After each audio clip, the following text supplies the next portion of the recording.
कृष्णाय नमः। ओम वासुदेवाय नमः। ओम परमात्मने नमः। ओम राधावल्लभाय नमः। ओम गोविंदाय नमो नमः। ओम कृष्णाय वासुदेवाय हरे परमात्मने प्रणतः क्लेशनाशाय गोविंदाय नमो नमः। मैं कृष्ण भगवान राधा रानी को कोट कोट प्रणाम करती हूँ और सबको जय श्री कृष्णा और राधे राधे। तो हम चलते हैं अपने गीता पे चलते हैं। तब तक हमारे घर में स्विमिंग पूल में नहाया जाता है।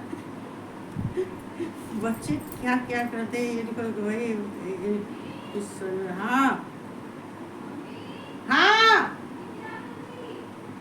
अभी आऊँगी। बच्चे नहा रहे हैं तो मुझे दिखाने को बुला रहे हैं, लेकिन मैं अपना सुना के जाऊँगी। चलो सुना दीजिए मुझे भी उस समय स्विमिंग पूल में दिया था, धक्का मारेंगे उसमें। बच्चे तो बच्चे होते क्या कहेगा।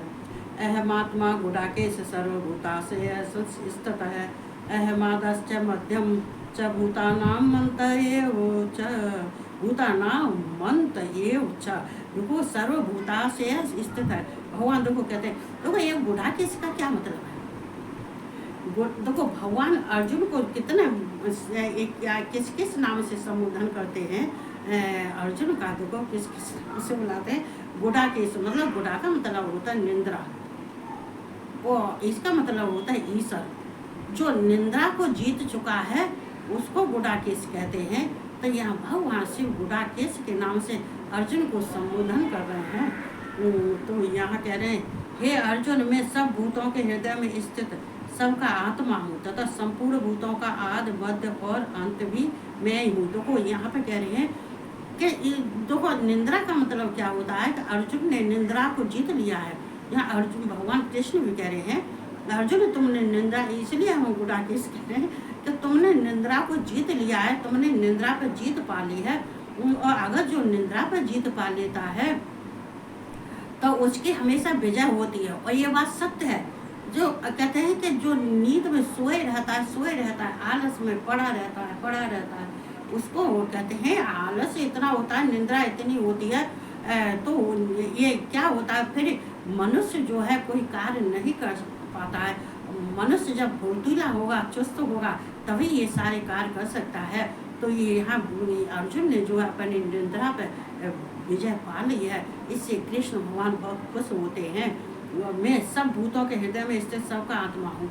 इसका मतलब जो है भगवान कृष्ण अर्जुन से कहते हैं। तो ये तो बात हम रोज ही कहते हैं, और ये रोज कहने का मतलब जो है कि ये बात तो सबको ही पता है कि भगवान शिव के अंदर विराजमान रहते हैं, सबके अंतर आत्मा में स्थित रहते हैं।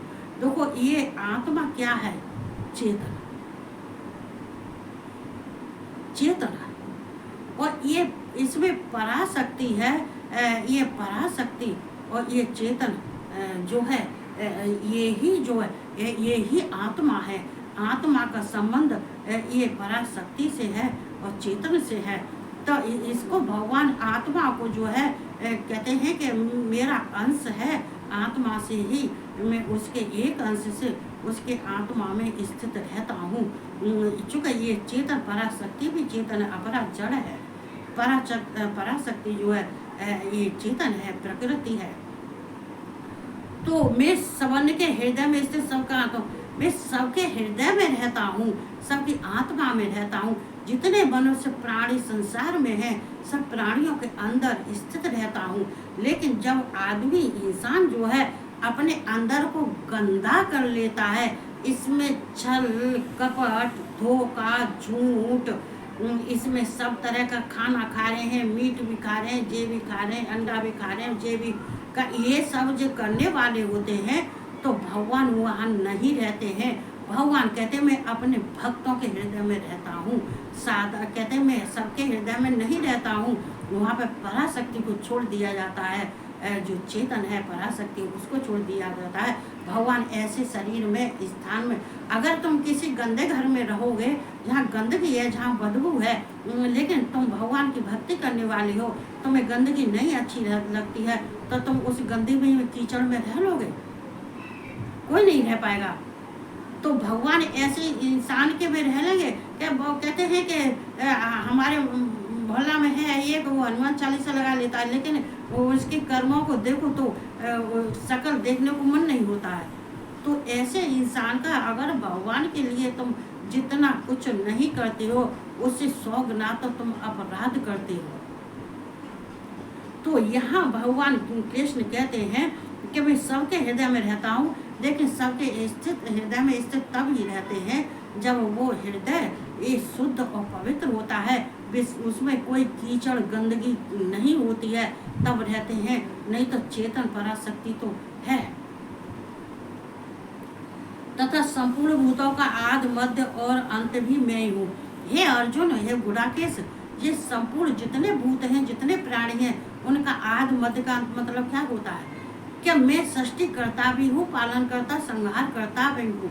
सृष्टि करता हूँ, लेकिन इस सृष्टि की रचना के बाद रचना भी करता हूँ। और जब प्रलय होता है तो प्रलय में जितने प्राणी हैं तो सब वो मुझ में ही लीन होते हैं। और सृष्टि भी मेरे द्वारा होती है, और प्रलय के समय पर भी, प्रलय होने के बाद में वो सब मुझ में ही लीन हो जाते हैं। तो मैं आदि हूँ, मध्य हूँ, अंत हूँ, मैं सब कुछ मैं ही हूँ। तो भगवान सब और सब संपूर्ण जो चराचर जगत है, उन सब भूतों के लिए भगवान ने इस बात को कहा है। सब भूतों के लिए, एक को नहीं कहते, चराचर जगत में भगवान को एक दो से मतलब नहीं होता है। जिसने संसार को रचा है, जिसने संसार की रचना की हुई है, तो वो तो सारे संसार चराचर जगत की बात करते हैं। तो सारे चराचर जगत के जितने प्राणी हैं वो सबको जो है मैं उनका रचना भी करता हूँ, और प्रलय काल में और वो मुझसे ही उत्पत्ति होती है, और मुझ में ही वो लीन होते हैं। इसलिए मैं अंत मध्य आदि में भी हूँ, मध्य में हूँ और अंत में भी हूँ।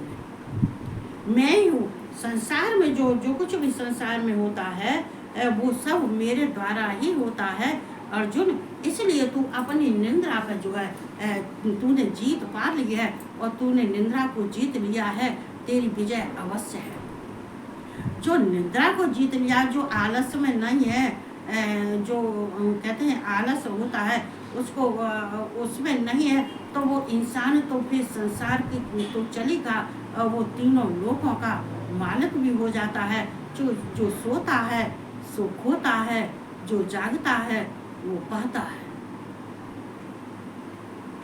तो मैं इतना ही सुनाऊंगी। क्योंकि बच्चे स्विमिंग पूल में नहा रहे हैं, नीचे लगाया है उन्होंने लाके, बहुत बड़ा कमरे से बहुत बड़ा जो है पानी भर के।